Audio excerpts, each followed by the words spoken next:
Hello दोस्तों, आज हम बात करेंगे रॉक्स एंड मिनरल्स के बारे में। तो मिनरल्स क्या होता है एक्चुअली? ये एक तो नेचुरली पाया जाता है, इनऑर्गेनिक एलिमेंट फॉर्म में होता है, कंपाउंडिंग फॉर्म में होता है, मतलब कि बंधा हुआ होता है। वो इसका जो इंटरनल स्ट्रक्चर, वो जो केमिकल कंपोजिशन होती है वो फिक्स होती है, क्रिस्टल फॉर्म में होता है, और इसका फिजिकल जो प्रॉपर्टीज़ है वो वेरी करता है। So it's called mineral. इसका एग्जाम्पल क्या क्या है? जैसे quartz, feldspar, mica, amphiboles, olivine, calcite, these are the example of mineral. Rock, rock क्या होता है? रोक क्या होता है? एक एग्रीगेट होता है, मतलब कि एक या एक से अधिक मिनरल्स से बनकर जो तैयार होता है, और जो बॉडी अनडिफरेंशिएट मिनरल मैटर से मिलकर बनती है उसे हम रॉक्स कहते हैं, जैसे ग्रेनाइट, बेसाल्ट, लाइमस्टोन। अब हम बात करते हैं जैसे पेट्रोलॉजी। पेट्रोलॉजी में कई का अध्ययन करते हैं हम, रॉक्स का अध्ययन किया जाता है। पेट्रोग्राफी क्या होता है? पेट्रोग्राफी में हम रॉक्स के डिस्क्रिप्शन का अध्ययन करते हैं, उसका डिस्क्रिप्शन। और पेट्रोजेनेसिस, पेट्रोजेनेसिस में क्या होता है? रॉक्स की ओरिजिन का पता या फिर स्टडी की जाती है कि उसकी उत्पत्ति कहाँ से हुई है। अब हम बात करते हैं अर्थ क्रस्ट। अब अर्थ क्रस्ट में जो 5 किलोमीटर तक की ऊपरी सतह में जो है मोस्टली डोमिनेंट होती है, वो होती है मेटामॉर्फिक रॉक, और इग्नियस रॉक होती है ओनली 18%, जिसमें ग्रेनाइट 15% और बेसल्ट की जो मात्रा होती है वो 3%।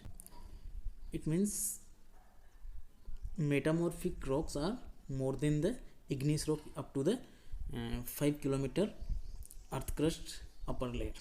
एंड सेडिमेंट्री रॉक्स 74% होती है, जिसमें भी सेल्स की जो कंट्रीब्यूशन होती है सेल्स रॉक की वो 52% होती है, और सैंडस्टोन की 15% कंट्रीब्यूशन होता है। लाइमस्टोन एंड डोलोमाइट वो 7% कंट्रीब्यूशन होता है। उसके बाद जब बात करते हैं अदर्स का, तो अदर्स लगभग 8% जो है कंट्रीब्यूशन अपर लेयर में होता है। और जब हम अर्थ क्रस्ट के होल अर्थ क्रस्ट की जब बात करते हैं तो उसमें 95% जो है अर्थ क्रस्ट वो बनी हुई होती है इग्नियस रॉक्स की, और 5% बनी हुई होती है सेडिमेंट्री रॉक्स की। अब सेडिमेंट्री रॉक्स में भी मोस्टली जो डोमिनेंट होती है वो सेल का जो कंट्रीब्यूशन होता है सेल रॉक का वो होता है 4%, सैंडस्टोन का होता है 0.75%, और लाइमस्टोन जो रॉक्स होती है उसका जो कंट्रीब्यूशन होता है या भाग होता है वो होता है 0.25%। तो होल क्रस्ट का जब बात करते हैं तब इग्नियस रॉक्स ज़्यादा है, और जब 5 किलोमीटर वाली अपर सरफेस का जब या अपर लेयर का जब बात करते हैं अर्थ क्रस्ट में, तब सेडिमेंट्री रॉक्स का डोमिनेंसी होता है, जो कि 75% भाग में सेडिमेंट्री रॉक्स होती है अपर लेयर में। और जब होल अर्थ क्रस्ट का जब बात करते हैं तो 95% इग्नियस रॉक्स आर डोमिनेंटेड। रॉक्स कैसे बनती है? तो पहले हम बात करेंगे इग्नियस रॉक की। तो इग्नियस रॉक्स जो बनती है वो जब मेल्टन मैग्मा, जब ज्वालामुखी फूटता है तो उससे जो मैग्मा निकलता है उसकी कूलिंग होती है, और उसका क्रिस्टलाइजेशन होता है उस मटेरियल का, और उसकी वजह से जो है इग्नियस रॉक्स बनती है। अब ये दो तरह से बनती है। एक तो क्या होता है कि जो अर्थ की सरफेस के नीचे जाके बनती है, नीचे जाके वो जो है सोलिडिफिकेशन होता है, क्रिस्टलाइजेशन होता है या कूलिंग होती है, और एक जो है सरफेस, अर्थ के सरफेस के ऊपर में कूलिंग होता है और क्रिस्टलाइजेशन होता है। तो इस टाइप से इग्नियस रॉक्स का जो है फॉर्मेशन होता है। सेडिमेंट्री रॉक्स जो है कैसे बनती है? अब सेडिमेंट्री रॉक्स है वो 4 स्टेज में बनती है, जिसमें करते हैं विदरिंग, ट्रांसपोर्टेशन, डिपोजिशन या सेडिमेंटेशन एंड डाइजेनेसिस।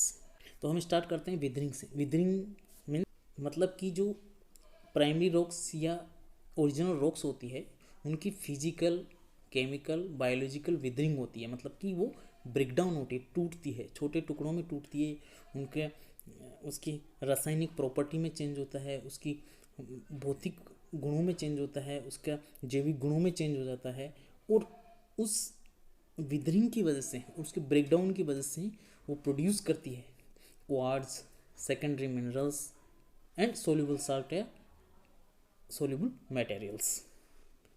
ट्रांसपोर्टेशन, तो जो विदर्ड मटेरियल, जो विदरिंग के बाद में जो मटेरियल तैयार हुआ, वो मटेरियल क्या होता है, एक जगह से दूसरी जगह पे ट्रांसपोर्ट होता है।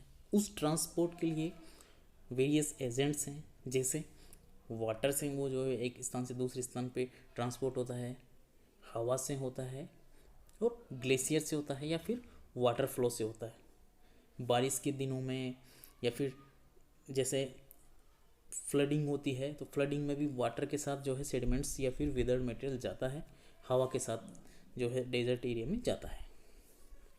अब हम बात करते हैं डिपोजिशन और सेडिमेंटेशन। जब ट्रांसपोर्टेड मटेरियल्स या सेडिमेंट्स जो होता है वो एक जगह पे जाके सेटल होता है, और इसमें भी क्या होता है कि जो सेडिमेंटेशन या डिपोजिशन जो होता है उसमें जो भारी कण यानी कोर्सर पार्टिकल्स होते हैं वो पहले सेटल होते हैं, उसके बाद में फाइनर पार्टिकल्स जो है सेटल होते हैं, और जो सस्पेंशन में कुछ जो कोलाइडल कण रह जाते हैं वो काफ़ी समय के बाद जो है सेटल डाउन होते हैं। इस तरह से पहले कोर्सर, फिर फाइन, और फिर कोलाइडल पार्टिकल्स का सेटल डाउन होता है। इसे हम डिपोजिशन या सेडिमेंटेशन कहते हैं। ये सेडिमेंट्री रॉक्स का थर्ड फेज है या फिर थर्ड स्टेज है फॉर्मेशन का। इसके बाद हम बात करते हैं डाइजेनेसिस कि जो ट्रांसफॉर्मेशन हुआ सेडिमेंटेशन अनकॉन्सोलिडेटेड मटेरियल का या फिर अनकॉन्सोलिडेटेड सेडिमेंट्स का, तो वो क्या होता है, हार्ड होता है, कॉम्पैक्ट होता है और सीमेंटेड हो जाता है। तो सीमेंटेड और कॉम्पैक्शन की वजह से वो वहाँ पे सेडिमेंट्री रॉक्स को फॉर्म करता है या फिर बनाता है, जिसे हम सेडिमेंट्री रॉक कहते हैं। अब हम बात करते हैं मेटामॉर्फिक रॉक्स की। सो मेटामॉर्फिक रॉक्स जो होती है वो प्राइमरी रॉक्स या फिर ओरिजिनल रॉक्स, जो कि जैसे हम बोलते हैं इग्नेस रॉक या फिर सेडिमेंट्री रॉक्स होती है, उनका जो ट्रांसफॉर्म होता है वो मेटामॉर्फिज्म प्रोसेस के द्वारा होता है। मतलब कि ओरिजिनल फॉर्म से दूसरी फॉर्म में चेंज हो जाता है बाय द फिजिकल और केमिकल प्रॉपर्टीज़ में चेंज से।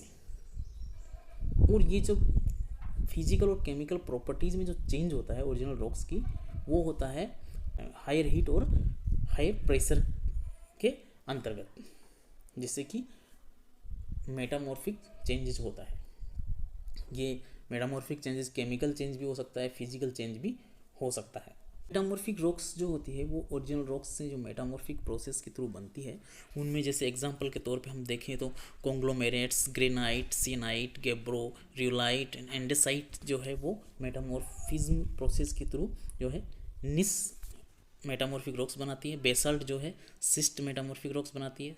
सैंडस्टोन जो है वो क्वार्जाइट बनाती है। लाइमस्टोन डोलोमाइट है वो मार्बल मेटामॉर्फिक रॉक्स बनाती है। और आयरन ऑर्स जो है वो हेमेटाइट सिस्ट को बनाता है। और कोल जो है वो ग्रेफाइट मेटामॉर्फिक रॉक्स को बनाती है। सेल से स्लेट मेटामॉर्फिक रॉक्स बनती है। तो इस तरह से मेटामॉर्फिक रॉक्स के कुछ उदाहरण है। बात करेंगे क्लासिफिकेशन ऑफ रॉक्स। तो फर्स्ट हम बात करेंगे इग्नेस रॉक की। तो इग्नेस रॉक्स में हम पहले बात करेंगे बेसाल्ट की। तो बेसाल्ट क्या है, ये मोस्टली मुख्यतः पाई जाने वाली एक्सट्रूसिव रॉक है। मतलब कि अर्थ की सरफेस पर बनने वाली इग्नियस रॉक है, जो कि इसका जो ग्रेन होता है वो फाइन होता है, इसका डार्क कलर होता है, और ये 50% पेल्सपार रखती है और 50% फेरोमैग्नीशियन मटेरियल्स रखती है, जैसे कि पायरोजीनस, ओलिवाइन। और इनका जो नेचर होता है वो बेसिक टाइप का होता है। गेब्रो क्या आता है, सिमिलर प्रॉपर्टीज़ होती है इसकी बेसाल्ट की तरह, बट इसका एक डिफरेंस होता है, वो होता है कि इसका जो ग्रेन्स है वो उसका जो साइज होता है वो कोर्सर होता है। ग्रेनाइट क्या है, कोर्स टेक्सचर्ड है और इसका कलर जो है लाइट होता है। इनका नेचर जो है वो एसिडिक होता है और इसमें 60 से 70% फेल्सपार होता है, जिसमें 40 से 45% ऑर्थोक्लेज, 20 से 25% प्लेग्यूक्लेज और 20 से 30% क्वार्ट्ज एंड 3 से 10% में फेरोमैग्नीशियम मटेरियल होता है। एक होता है रियोलाइट, जो कि ग्रेनाइट के समरूपी होता है, बट इसका जो ग्रेन होता है वो फाइन ग्रेन्ड होता है। प्यूमिक क्या है, बहुत ही लाइट कलर का रॉक्स होता है जो कि पानी में फ्लड कर सकता है, तैर सकता है, क्योंकि इसकी जो स्पेसिफिक ग्रेविटी होती है वो होती है कि वाटर से कम होती है, इस वजह से ये पानी में आसानी से तैर सकता है। अब बात करते हैं सेडिमेंट्री रॉक्स की। इसमें आती है सेल्स, कॉन्ग्लोमेरेट, लाइमस्टोन। तो सेल जो होती है फाइन ग्रेन रॉक होती है जो कि क्ले सिल्ट साइज पार्टिकल्स की बनी हुई होती है, और कॉन्ग्लोमेरेट राउंड फ्रेगमेंट में बनी हुई होती है। और जब इसका जो फ्रेगमेंट है वो एंगुलर हो जाता है राउंडेड की अपेक्षा ज़्यादा, तो उसे हम बोलते हैं ब्रेसियस। सो conglomerate and brachious. Conglomerate means rounded fragment, brachious means angular fragment. और थर्ड वन है लाइमस्टोन, जो कि मेनली जो है कैल्साइट मिनरल से बनी होती है, जो कि प्रिसिपिटेशन के थ्रू बनती है। मेटामॉर्फिक रॉक्स में हम पहले बात करेंगे निस की। निस जो है क्रिस्टलाइन रॉक है जो कि feldspar, quartz, mica, biotite, muscovite आदि मिनरल्स से बनती है। सिस्ट की, सिस्ट जो है फाइन फोलिएटेड रॉक है जो कि माइका, क्लोराइड डोमिनेंट मिनरल्स से बनती है। मार्बल की जो कि नॉन फोलिएटेड है और क्रिस्टलाइन रॉक है, और कैल्साइट, डोलोमाइट आदि से बनती है। Slate very fine foliated rocks है जो मतलब कि बटा हुआ रहता है थीन स्मूथ शीट्स में, जैसे माइका, क्वार्ट्ज एंड क्लोराइड जैसे मिनरल्स से बनती है। अगर हम बात करें फोलिएशन की, तो फोलिएशन क्या होता है कि जब हायर प्रेशर और हायर तापमान में जो डिफरेंट डिफरेंट मिनरल्स है उसका लेयर्स होता है। जो रॉक्स, मेटामॉर्फिक रॉक्स बनती है उनमें डिफरेंट डिफरेंट मिनरल्स का लेयर्स बन जाता है जो कि स्पष्ट दिखता है। जैसे कि आप इमेज में देख सकते हो डिफरेंट डिफरेंट लेयर जो है स्पष्ट रूप से दिखाई दे रहा है।